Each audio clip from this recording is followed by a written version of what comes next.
कहानी दो ऐसी लालची बेटियों की है जिनका पेट कभी नहीं भरता। लीना की शादी हुई तो उसकी दो ननद थी, 23 सास और 7 दो बेटियां। सारा दिन कमरे में बंद रहती है, बाहर निकल काम कर। पर माँ जी, मैंने तो सारा काम खत्म कर दिया है, अब थोड़ा लेट लूं। आपको तो पता है मैं माँ बनने वाली हूँ। अच्छा जी, पहली बार कोई माँ बन रहा है। दुनिया बच्चे पैदा कर रही है भाभी, लेकिन आपकी तरह नखरों में नहीं। चलिए एक गिलास पानी दीजिए, और वो भी ठंडा। और भाभी मेरे लिए तो लस्सी बना दो, बहुत गर्मी है। देख बहू, मैंने यह कुर्ता खरीदा था, काफी ढीला हो रहा है, इसे जरा सिलकर टाइट कर देना। ये कहानी लगभग रोज की थी। लीना सारा काम करती, लेकिन ननद और सास उसे जीने नहीं देती। फिर कुछ दिनों में लीना माँ बनती है। वो अस्पताल से बच्चा लेकर पति के साथ घर आती है कि भला ये अस्पताल वालों ने तुझे 3 दिन क्यों रख लिया? मैं तो सुबह बच्चा पैदा करके शाम को घर पर आ गई थी, रात का खाना भी बनाने लगी थी। हाय रे, 3 दिनों से घर का काम कर करके मेरे तो हाथ लाल हो गए। हाय रे भाभी, बच्चा रखो कमरे में और जरा काम पर लग जाओ। अरे अभी तो आई है, उसका शरीर तो ठीक हो जाने दो ना। बच्चे का वेलकम, ना ही कोई आरती। क्या बात है बेटा, बहुत बीवी का नाम जप रहा है, और कौन सा बेटा लेकर आई है? नहीं तो क्या, बेटा होता तो कुछ करते, एक बोझ ही तो है। जा जाके कमरे में पटक और काम पर लग। बहू अपनी बच्ची के बारे में भला बुरा सुनकर गुस्सा हो जाती है। देखिए माँ जी, जो बोलना था मुझे बोल लिया, लेकिन मेरी बच्ची की परवरिश यहाँ इस घर में तो नहीं हो सकती। सुनिए, मुझे अब इस घर में नहीं रहना है, मैं चली मायके। बहू मायके चली जाती है। पति कुछ दिन तो बीवी के बिना रहता है, लेकिन फिर एक रोज, माँ पापा, मैं पास के गली में कमरा ले रहा हूँ, वहीं रहूँगा बीवी और बच्ची के साथ। मुझे उन लोगों की बहुत याद आती है। बेटा भी घर से चला जाता है और बीवी और बच्ची के साथ रहना शुरू कर देता है। उधर ससुर, मैंने सारा जीवन परिवार और खानदान में अपनी नाक ऊंची रखी। अरे किसी के घर में कोई विवाद होता था तो मुझे बुलाते थे निपटाने के लिए, और यहाँ मेरा ही बेटा बहू के पीछे घर छोड़ रहा है। क्या मुंह दिखाऊंगा मैं समाज को? पापा भाभी है ही तेज, वो लड़की ना घर बसाने के लायक ही नहीं थी। चुप रहो, देखा था मैंने कैसे उसके पीछे लगे रहती थी। तुम लोगों ने उसे परेशान कर करके भगा दिया। वैसे भी कलबड़ी के लिए रिश्ते वाले आ रहे हैं, घर की बहू को घर में नहीं देखेंगे तो क्या असर होगा।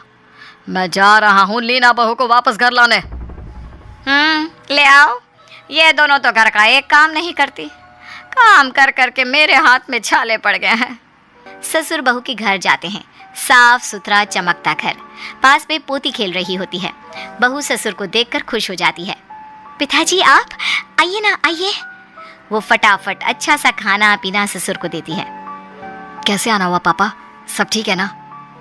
बेटा तू तो जानता है मेरे पास किसी चीज़ की कमी नहीं है, लेकिन घर पोते के बिना अधूरा सा लगता है। मैं जानता हूँ बहू के लिए उस घर में रहना मुश्किल है, वो तीनों इसे जीने नहीं देंगी, लेकिन बहू। ये बोलकर ससुर बहू के सामने हाथ जोड़ लेता है। अरे पापा क्या हो गया, सब ठीक है ना? बेटा मैं उस घर में परमानेंट आने के लिए नहीं कहूँगा, लेकिन कल के लिए आ जा। वो बड़ी को देखने के लिए लड़के वाले आ रहे हैं बेटा। बहू मान जाती है और दूसरे दिन वो सुबह ही ससुराल आ जाती है। आ गई, लग जाओ काम पर। भाभी वो अपनी भारी वाली साड़ी और मेकअप का सारा सामान दे देना। हाँ मैं मेकअप कर दूंगी। और बहू वो सारा खाना बना लेना, वो लोग खा पी कर ही जाएंगे। बहू लग जाती है खाने पीने में। शाम को जैसे ही उन लोगों का आने का वक्त होता है, बहू खुद को और बच्ची को प्यारा सा तैयार करके खड़ी हो जाती है और मुस्कुराकर सबका स्वागत करती है। तुमको देखकर तो लग ही नहीं रहा कि तुम सुबह से काम कर रही हो। आपके प्यार में तो मैं सब कर जाऊं। भाई भाभी को खुश देखकर छोटी वाली, क्या बात है, रोमांस खत्म हो गया है तो देख लो मेहमानों को। भाभी फिर लग जाती है काम पर और वहीं शादी की सारी बात हो जाती है। सब चले जाते हैं और पूरा परिवार साथ बैठता है। तो बहू तू ही समझदार है, बता क्या लगता है, कर दे शादी? कैसी बात कर रहे हो पापा, बिल्कुल कर दो। देखो कैसे उस लड़के ने मुझे देखते ही हाँ कर दी। कितना हैंडसम लड़का था और कितनी जमीन है उन लोगों की गांव में। नहीं तो क्या, बहू से क्या पूछना। नहीं बेटा, बहू की राय जरूरी है। बोलो बेटा। पापा जी दीदी को रिश्ता पसंद है तो क्या हो सकता है। वैसे लड़का काम के नाम पर तो कुछ नहीं करता और जमीन भी गांव में है। जमीन बेचकर कितना खा लेगा। थोड़ा पैसों का घमंड भी दिख रहा था। दीदी की शादी किसी ऐसे लड़के से करे जो कमाता हो। ससुर को बहू की बात सही लगती है, लेकिन बीवी और दोनों बेटियों के प्रेशर में आकर वो शादी कर देते हैं। शादी के बाद बड़ी बेटी घर आती है। वाह माँ, क्या ससुराल है मेरा। और भाभी क्या कहती थी, कमाने वाली से करे शादी। माँ विदेश जा रही हूँ मैं हनीमून में। अगर ऐसा है तो बहुत अच्छा है, खुश रह बेटा। तभी बेटी के फोन पर कोई फोन आता है। पापा, ये टिकट के पैसे एजेंट को देना है तो दे देना। ये बोल रहे थे कि इनकी एक डील फाइनल होनी है, वहां से पैसे आते ही पैसे दे देंगे। अरे लेकिन बेटा, ये तो 5 लाख रुपए है। हाँ पापा, वहाँ हम लोगों ने होटल और कार भी लिए ना, तो बेटी का हाल देखकर पिता को बहू की बात याद आ जाती है, लेकिन क्या कर सकता था। दिन बीत रहे थे।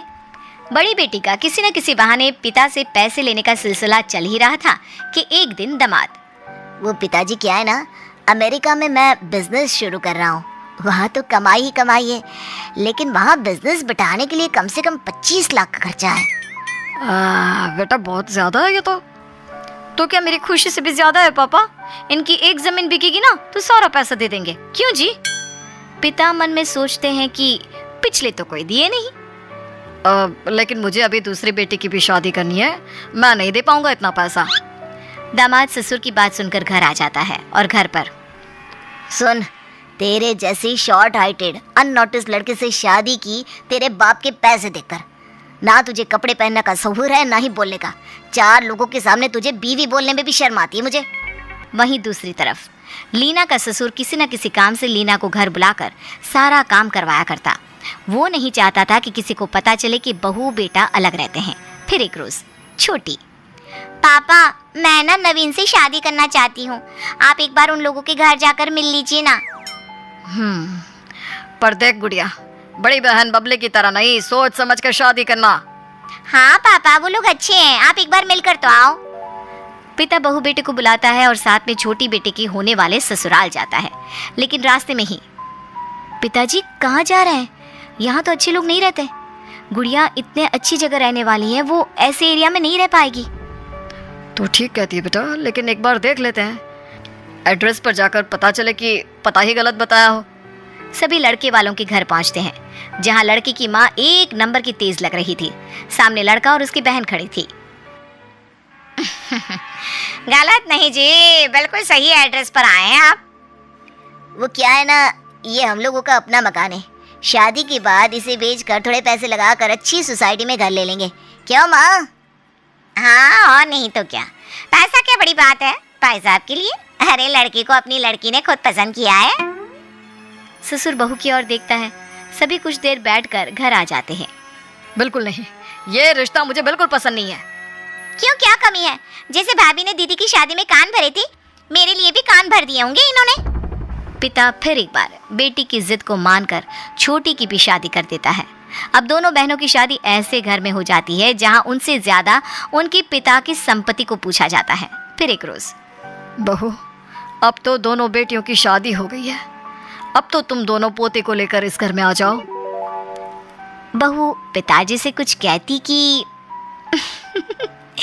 आगे क्या होता है? क्या बहू दोनों ननदों की शादी के बाद घर आ जाती है, या फिर सास की तानी और ननदों का कहर अभी थमा नहीं है? जानने के लिए देखिए कल इस स्टोरी का अगला भाग। तब तक के लिए सोचते रहिए। तो कल आप लोगों ने देखा कि कैसे ननदों और सास से परेशान बहू को उसका ससुर घर वापस ले आता है। लेकिन अभी बहू कोई फैसला सुनाती कि सामने छोटी ननद अपने पति के साथ एक बड़ा सा बैग लेकर आ जाती है। अरे पापा, रहने दीजिए इन्हें जहाँ है, वैसे भी मैं और दीदी तो आते रहेंगी। हाँ वो तो ठीक है बेटा, लेकिन घर की बहू, घर की लक्ष्मी तो यही है ना। अरे पिताजी कैसी बात कर रहे हैं? आपने हम लोगों की कॉलोनी देखी है ना।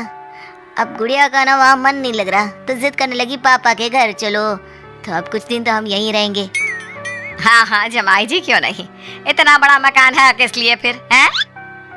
मकान बहू बेटे के लिए है, ना कि बेटी दामाद के लिए। देखो गुड़िया, तुम्हारी लव मैरिज थी और इन लोगों ने तो कहा था कि ये लोग घर बदल लेंगे।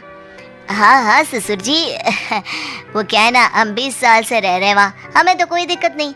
अब गुड़िया बोल रही है कि नया मकान नहीं तो ससुराल नहीं रहेगी। ससुर जी अब यहीं रख लीजिए हमें। क्या? या भैया पैसे दे दे नया मकान लेने के लिए। अरे कैसी बात कर रही हो? इन लोगों ने कहा था कि वो मकान बेचकर नया मकान लेंगे। भाभी किराए का मकान है, अब किसी और की प्रॉपर्टी हम कैसे बेच सकते हैं? तो तुम लोगों ने झूठ बोला था? भैया कैसी बात कर रहे हो, ये मेरे पति है। तभी दूसरी बहन भी आ जाती है। पिताजी मुझे आपसे बात करनी है।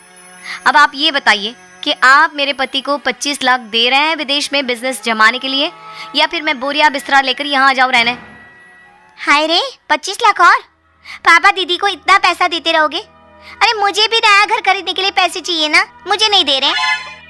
अरे मुझे तो देंगे ना, तेरी तरह लव मैरिज नहीं की थी मैंने। पर भाभी ने तो कहा था ना मत कर शादी। बस अब क्या था, शुरू हो जाती है दोनों बहनों की लड़ाई पिता के पैसों के लिए। तुम दोनों ये हाल करोगे मैंने कभी नहीं सोचा था। बहू बेटा तू घर जा। सभी अपने अपने कमरे में चले जाते हैं। बेटियां माँ के पास जाती है। माँ देख तो, पापा भाभी को कितना भाव दे रहे थे और हमें बिल्कुल भी नहीं। माँ पापा के पैसों पर, उनकी प्रॉपर्टी पर क्या हमारा कोई हक नहीं है? माँ हम परेशान है, गलियों के छोटे से घर में रहने के लिए पैदा किया था क्या? और क्या, माना उसने लव मैरिज की है तो गलती हो गई, गलती किससे नहीं होती। माँ तुमने और पापा ने हम दोनों को कितने प्यार से बड़ा किया, लेकिन देख आज कौन कर रहा है? भाभी। और नहीं तो क्या, तुझसे अलग रह रही है। तुम नौकर के हाथ का खाना खाती हो और वो मजे से भाई के साथ अकेले ऐश करती है। हमें तो माँ सास ससुर को भी देखना है। और क्या, उन लोगों का खाना बनाना, खाना खिलाना, पैर दबाना। लेकिन भाभी अलग भी रह रही है और समाज में अच्छी भी बनी है। माँ के दोनों बहनें खूब कान भरती है। सही बोल रही हो, उस करमजली ने तो पूरा घर बर्बाद कर दिया है। अभी बताती हूँ मैं, तेरे पापा से बोलकर उसका घर के अंदर आना जाना बंद ना करा दिया तो मेरा नाम भी कलावती नहीं। दोनों बहनों की चाल कामयाब हो गई और माँ ने पिता को अपने और बेटियों के हक में कर दिया। देख कलावती, मैं यह नहीं कहता कि बहू मुझे तुम लोगों से ज्यादा प्यारी है, लेकिन समाज की चिंता है बस। पर मैं भी जान गया हूँ कि क्या करना है। बहू के सामने मैं तुम लोगों को डांटा करूँगा, लेकिन बेटियां जो कहेंगी वैसा ही करूँगा मैं। अरे इससे फायदा क्या होगा? अरे कम से कम बहू समाज के सामने हम लोगों से मिलजुल कर तो रहेगी, वरना ये मत भूलो तुमने और तुम्हारी बेटियों ने उसका जो हाल किया था। नाम है मेरा, लोग मुझे आइडल मानते हैं मोहल्ले में। जो मर्जी करो, लेकिन साफ बोल देती हूँ, अपनी नाक के चक्कर में मेरी बेटियों को दुख नहीं होना चाहिए। अरे मेरी भी तो बेटियां हैं ना वो। फिर अगले रोज, बहू जरा घर आ जाना, वो क्या है ना, छोटे के ससुराल वाले आ रहे हैं तो उन लोगों के सामने तेरा होना जरूरी है। जी पिताजी मैं आ जाऊंगी। बहू बेटा घर आते हैं जहाँ वो खाने को कुछ मीठा और नमकीन बना ले मेहमानों के लिए। बहू किचन में लग जाती है, फिर मेहमान आते हैं और फिर कैसे आप लोग, अच्छा हुआ आप आ गए। फिर वो बेटी से कहता है, अब बेटा वो तिजोरी से 5 लाख ले आना और छोटी की सास को दे देना। वो क्या है ना, मकान बड़ा कंजस्टेड सा है तेरी बहन का, तो नया मकान ले लेंगे। अब अच्छा थोड़ी ना लगता है, महलों में हमने बिटिया को बड़ा किया, कहाँ झोपड़ी में गुजारा करेगी। सही बात भाई साहब, बाहर गाड़ियाँ भी काफी बड़ी बड़ी खड़ी है, एक आध हमें भी दे देते। अब कुछ दिनों के लिए पिताजी का कहने का मतलब है कुछ दिनों के लिए, फिर तो मैं लौटा दूंगा। पापा को पता है मेरी तो शुरू से फेवरेट वो काली वाली मर्सिडीज रही है, पापा वही दे दो। वैसे भी ये कह रहे हैं ना वापस ही तो करना है। बहू देख रही होती है कि पिताजी का तो रूप ही बदल गया। सभी गेस्ट के जाने के बाद ससुर बेटा बहू के सामने दिखावे के लिए, लुटा कर रख दो तुम लोग, लव मैरिज की थी उसने, अरे कहाँ से दूंगा मैं इतना पैसा। बहू सही कहती है कि लड़के की कमाई देखना चाहिए, लेकिन मेरी तो बेटिया ही। ये बोलता हुआ ससुर वहां से चला जाता है। जा, अब मेरा तो घर ही बर्बाद करके चली गई है तू। मैंने क्या बर्बाद किया? आप लोग बर्बाद कर रही हो पापा के पैसे और प्रॉपर्टी। अच्छा बड़ी चिंता है तुम्हें मेरे पापा के पैसों की, जाकर अपना मायका देखो, मेरे पापा की चिंता ना करो। कम से कम छोटी अपने ससुराल खुशी खुशी चली गई, ये ठीक नहीं लग रहा ना। तुम लोगों की ना ज़बान ही खराब है। चलिए जी, वो तो पापा के कहने में मैं आ जाती हूँ, नहीं तो इन लोगों की शक्लें कौन देखे। खैर अब बारी आती है बड़ी बेटी, उसका पति ससुर के पास जाता है और देखो पिताजी मैं तो चला विदेश, ये रही आपकी बेटी।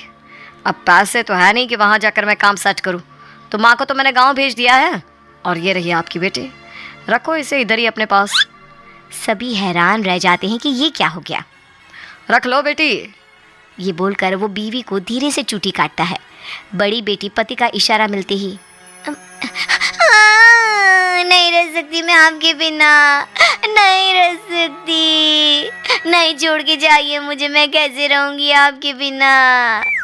अरे ना ना मेरी बेटी बिना पति के कैसे रहेगी, और जी मोहल्ला समाज क्या कहेगा कि बेटी को पति छोड़कर चला गया। ठीक है मैं बेटे को फोन करता हूँ, वो आकर तुम्हें पैसा दे देगा। ससुर बेटे को फोन करता है। बेटे के साथ बहू भी आ जाती है। पापा जी 25 लाख रुपए है, सोच लीजिए। सोच लीजिए क्या भाभी, नहीं तो क्या मैं सारी जिंदगी मायके में रहूं? अरे पर बेटा इतना पैसा इंतजाम करने में वक्त तो लगेगा ना। देख लीजिए ससुर जी, परसों की फ्लाइट है मेरी, नहीं तो फिर जिंदगी भर रखिए इसे यहीं। अरे नहीं, मैं जानती हूँ मेरे पापा को, वो गुड़िया को 5 लाख दे सकते, तो मुझे क्यों नहीं। जमाई और बेटी चले जाते हैं। उन लोगों के जाने के बाद मैं सोच रहा हूँ कि ये घर गिरवी रख दूँ। अब सास को होश आता है। कैसी बात कर रहे हैं, घर गिरवी में रखेंगे तो जाएंगे कहाँ? ये तो नहीं पता, लेकिन तुम ही तो कहती हो ना कि बेटी का हक है। हाँ पर घर बेचकर हम कहाँ जाएंगे? माँ आप लोगों को बेटियों की शादी के पहले सोचना चाहिए था। शादी में भी मोटा पैसा लगा, और मुझे तो लगता है कि पापा आप दीदी को बुलाकर समझाओ, आप लोगों की मजबूरी वो समझेगी। 4-5 लाख तक तो ठीक है, लेकिन इतने पैसे। अरे नहीं ठीक है, मैं घर बेच दूंगा। पर इस बार सास अड़ गई, पता नहीं उसे क्या हुआ। नहीं मैं अपना घर नहीं बेचूंगी, किसी के लिए नहीं। बुला लीजिए बड़ी को, यहीं एक कमरे में उसे रख लूंगी, लेकिन घर नहीं बेचूंगी। बहू ठीक कहती थी, और क्या भरोसा कि इसके बाद वो लोग और पैसे ना मांगे। बहू तू ही देखना बेटा कैसे करना है। ठीक है माँ जी, मैं बात करती हूँ।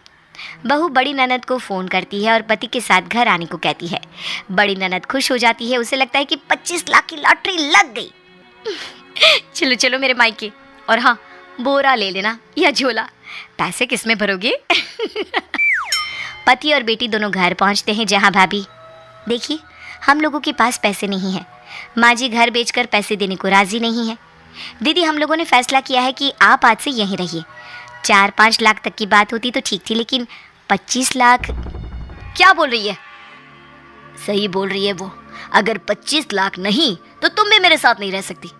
अरे ये क्या बकवास कर रहे हैं आप, क्या बोल रहे हैं, कैसे बोल रहे हैं? नहीं मैं आपके बिना नहीं रह सकती। ये तो प्लान था ना पापा से पैसे निकलवाने का। क्या प्लान? वाह, घर की बेटी होकर तुम मायके को ही लूट रही है। हाँ ये तुम्हारी नहीं, इस भाभी की बोली है माँ। अब जो देखना है देख लो, मैं तो चला। ठीक है जाइए, लेकिन तलाक के बाद दीदी को हर महीने गुजारा भत्ते में 50,000 रुपये और प्रॉपर्टी की आधी जमीन देनी होगी। दामाद कुछ सोचता है और फिर अब अच्छा ठीक है, चलो फिर 5 लाख ही दे दो। नहीं कुछ नहीं, 1 फूटी कौड़ी नहीं मिलेगी, निकलो यहाँ से। दोनों चले जाते हैं। उन लोगों के जाने के बाद अच्छा माँ जी मैं चलती हूँ। नहीं बहू तू कहीं नहीं जाएगी, मेरी पोती बेटा और बहू यहीं रहेंगे मेरे साथ। मुझे माफ कर दे बहू।